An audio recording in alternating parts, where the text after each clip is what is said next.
Let's apply those principles to an organisation that you all know and perhaps love or don't. Quite famous. There was a movie recently telling the story of how Ray Koch copied the Macdonalds brothers and licensed their name. Now McDonald's has 40,000 stores, 2 million employees and serves 70 million customers every day. So its value proposition is efficient, clean, consistent food. Its customer segment is focused on restaurants, and the existence of the clown, Ronald McDonald, is evidence of that.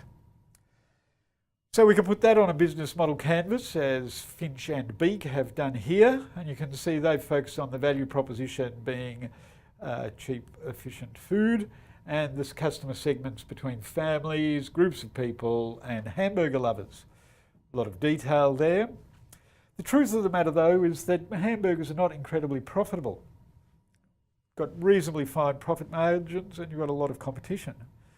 So quite early in the piece, in the first decade of its existence, a financial advisor said to Ray Koch, why don't we start dealing in real estate? Real estate makes a lot more money. So they started to buy prime positions and lease those to other businesses, which they called franchisees. And so they developed the franchise model. McDonald's owns the property, rents the property, and leases its name. So you, as a McDonald's franchisee, you pay McDonald's 8% of all of your revenue just to be a McDonald's store. And you also pay somewhere around 20% of your revenue in rent. So McDonald's gets a big chunk of the money going through that business because it charges rent and it licenses its name. So even though buying and selling hamburgers is not incredibly profitable, McDonald's is.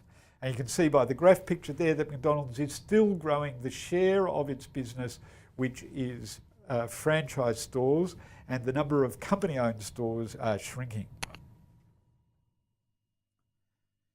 So thinking across the board, there's a number of ways we can attack the value proposition. We talked about that as we went.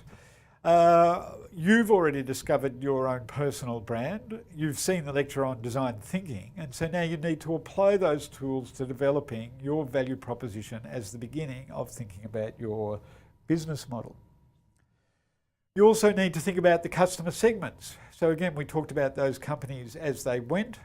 And it's interesting to think about McDonald's because the focus on the business owners rather than the families meant that McDonald's was going where the money was. And so when you were thinking about who you are selling to, you need to be quite specific.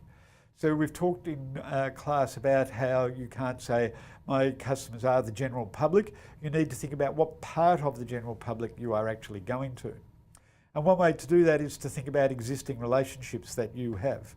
So you or someone in your group may have been volunteering in an organisation or working in retail, and you may be able to use that existing experience to build on and to talk to people who you know. You also need to understand what it is that you are going to change, what is new about what you are doing and how you will benefit